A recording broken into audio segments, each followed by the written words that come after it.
Hey everyone, welcome back to my channel again. আজি আমি ভিডিঅ'টোত জিটিপিজিৰ লেটেষ্ট আপডেট আহিছে তাৰ লগতে আমাৰ জেনাৰেল ক্যান্ডিডেটখিনি আছে তেওঁলোকক স্কুল কেতিয়া দিব সেই বিষয়ে কিছু অলপ আইডিয়া কৰিম।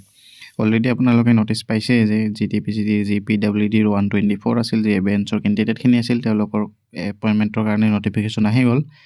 এতিয়া তাৰ লগতে আমাৰ উৎকণ্ঠা বাঢ়ি গৈছে যিসকল জিটিপিজি ক্যান্ডিডেট আগৰ চাকৰিটো বাদ দি এতিয়া ৱেট কৰি আছে।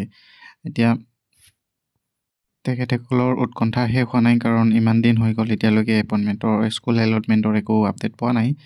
গতিকে এতিয়া স্কুল এলটমেন্ট কেতিয়া মানে দিব পাৰে এতিয়া সম্পূৰ্ণ মোৰ ধাৰণা আৰু এতিয়া স্কুল এলটমেন্ট চাগে 25 অৰ্থাৎ ক্ৰিসমাছৰ পিছত দিব পাৰে।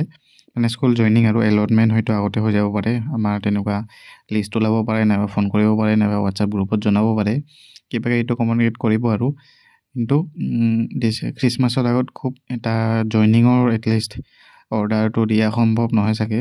হয়তো আমাক আইএছ অফিচৰ পৰা আকৌ এখন এপইন্টমেন্ট লেটাৰ দিব।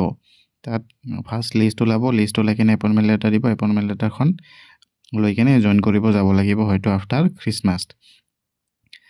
আৰু গতিকে ক্ৰিসমাছৰ পিছত যদিও আমাৰ জানুৱাৰী চাগে গৈ নাপায় বা নিউ ইয়াৰৰ আগতে দিব মানে এটা মোৰ বিশ্বাস আৰু কাৰণ ইমান দিনে অকল এটা খবৰ ওলাইছিল যে পিডব্লিউডি খিনি দিয়াৰ পিছত দিব যিহেতু পিডব্লিউডি খিনি দিলে এতিয়া বিশেষ এটা কাম নাই। অকল পিডব্লিউডি যি ক্যান্ডিডেট আছিল তেওঁলোকে আইএছ অফিচ জয়েন কৰিব। আইএছ অফিচ জয়েন কৰাৰ পিছত স্কুল জয়েন কৰিব পাৰিব। গতিকে গোটেই কামখিনি আমাৰ নিউ ইয়াৰৰ আগত হৈ যাব লাগে আৰু এতিয়া আৰু এটা প্ৰশ্ন খুব বেছি চলি আছে যে মাৰ্কেটত চেলাৰী আইএছ জয়েনিঙৰ পৰা দিব নে স্কুল জয়েনিঙৰ পৰা। এতিয়া কনফাৰ্ম বুলি একো ক'ব নোৱাৰি কিন্তু 90% চান্স আছে আইএছ জয়েনিঙৰ পৰা দিব কাৰণ আমাৰ যি আগৰ টিচাৰখিনি আছে ইন সাৰ্ভিস টিচাৰখিনি এলপি ইউপি তেওঁলোকে অলৰেডি চাকৰি ৰিজাইন দি আহি আইএছ অফিচত জয়েন কৰিছে। গতিকে তেওঁলোকৰ লগত অন্যায় হ'ব আৰু সেইটো কেতিয়াও মানি ল'ব পৰা নহয়। হয়তো কিবা এৰিয়া তেনেকুৱা ধৰণৰ দিব পাৰে। মুঠতে আইএছ জয়েনিঙৰ পৰাই কি চেলাৰীটো কাউণ্ট হ'ব বুলি আমি বিশ্বাসী আৰু স্কুল বেলেগতো গমে পাইছে হায়াৰ ওচৰবিলাক ল'ৰা নাপায় সাধাৰণতে আৰু ফিমেলখিনিয়ে প্ৰিফাৰেঞ্চ পাব যি ৰাস্তাৰ ওচৰত আছে আৰু ভাল ঠাইখিনি আছে আৰু ল'ৰাখিনি অলপ ভিতৰৰ অঞ্চলতে পাব। সেয়া যি কি নহওক ইয়াৰ পিছৰ আলোচনাৰ টপিক আৰু এতিয়া আমাৰ কথাটো হ'ল যিহেতু আইএছ জয়েনিং ভালেকেইদিন হৈ গ'ল এতিয়া 13 তাৰিখৰ পৰা এপইন্টমেন্টৰ পৰা আমাৰ আজিতো ইমান তাৰিখ আহি পাল। গতিকে সকলোৰে উৎকণ্ঠা বাঞ্ছনীয়।